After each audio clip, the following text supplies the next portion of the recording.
Sumainyo ang Panginoon. At sumaiyo rin. Ang mabuting balita ng Panginoon ayon kay San Lucas. Papuri sa iyo, Panginoon.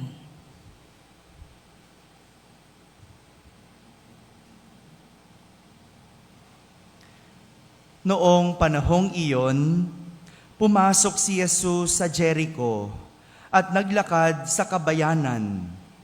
Dooy may isang mayamang puno ng mga publikano na nagngangalang Zakeo. At pinagsikapan niyang makita si Jesus upang makilala kung sino ito. Ngunit siya'y napakapandak. At dahil sa dami ng tao, hindi niya makita si Jesus. Kaya't patakbo siyang nagpauna at umakyat sa isang puno ng sikomoro upang makita si Jesus na magdaraan doon. Pagdating ni Jesus sa dakong iyon, siya'y tumingala at sinabi sa kanya, "Zakeo, bumaba ka agad, sapagkat kailangan kong tumuloy ngayon sa bahay mo." Nagmamadali siyang bumaba at tuwang-tuwang tinanggap si Jesus.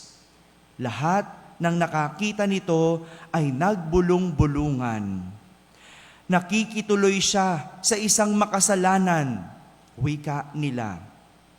Tumayo si Zakeo at sinabi, "Panginoon, ibibigay ko po sa mga dukha ang kalahati ng aking ari-arian.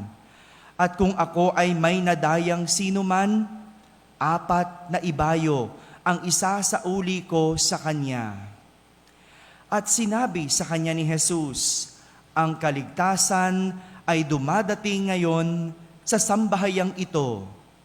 Lipi rin ni Abraham ang taong ito, sapagkat naparito ang anak ng tao upang hanapin at iligtas ang naligaw."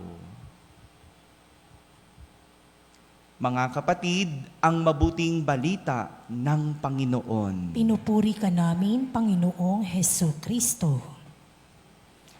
Isang magandang umaga po sa inyong lahat.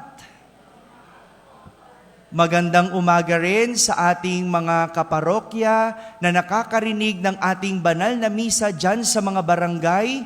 Ganon din sa lahat ng mga nagsisimba sa kanilang mga tahanan via online. Magandang umaga po, kasama kayo sa aming pagdiriwang ng banal na misa dito sa ating parokya. Isa na namang kwento ng paglapit kay Jesus ang ating narinig sa ating ebanghelyo.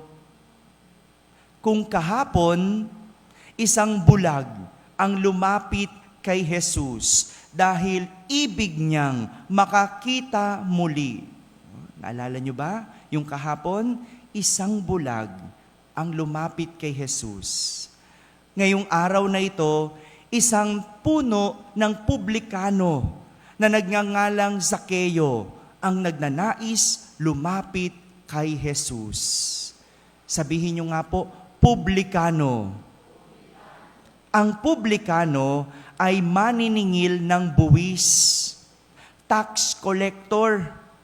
Noong panahon ni Jesus, masasama at makasalanan ang tingin sa mga tax collector o maniningil ng buwis dahil sila ay naniningil ng sobra sa mga tao at binubulsa nila ito.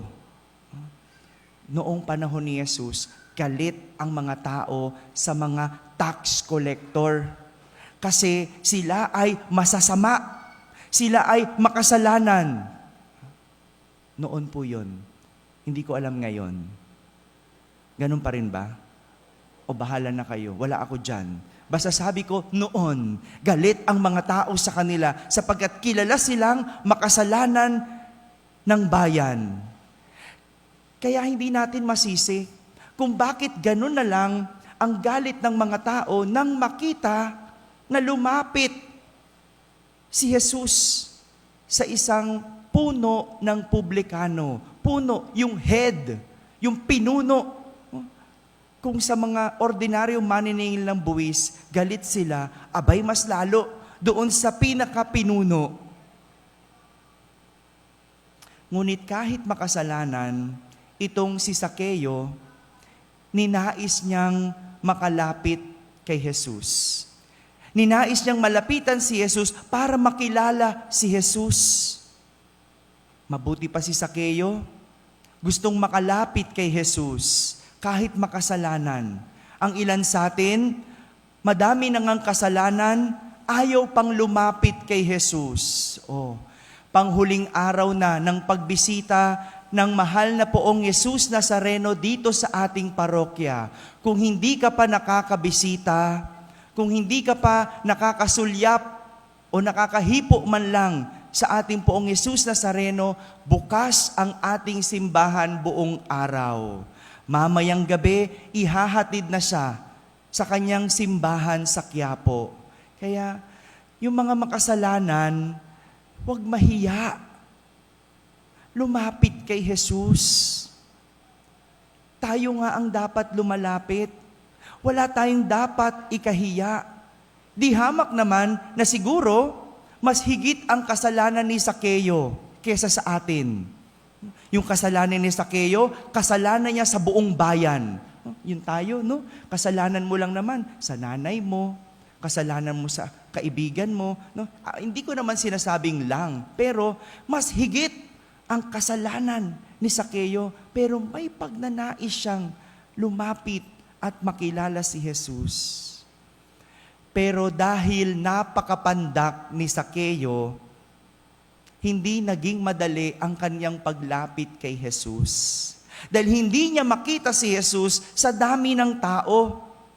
Pero kahit madaming tao, kahit may hadlang na makalapit at makilala niya si Jesus, ginamit niya ang puno ng sikomoro para tungtungan.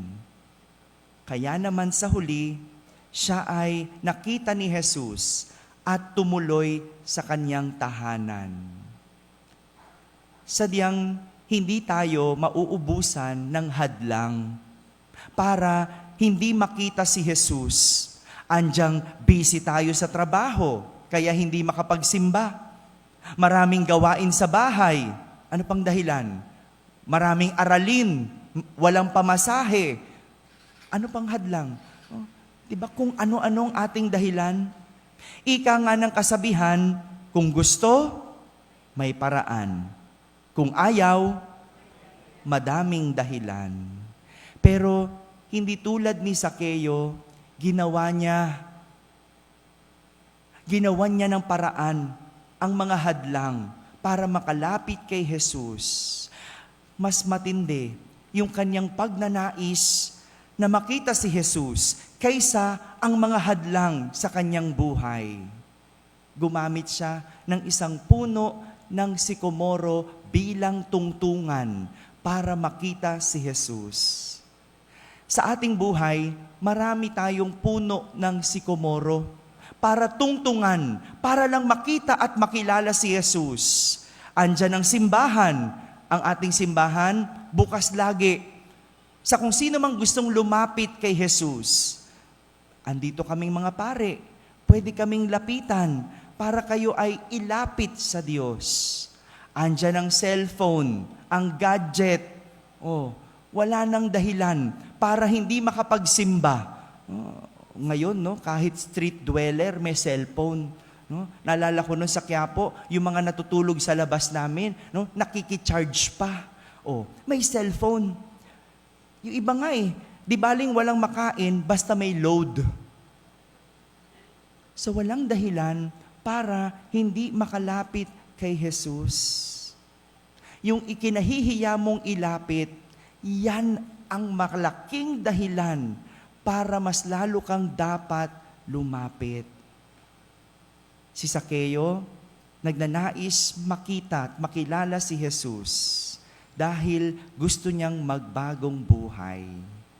At kay Jesus, pwede tayong magbagong buhay. Mga kapatid, walang matinding hadlang sa taong may pagnanais na makalapit sa Diyos.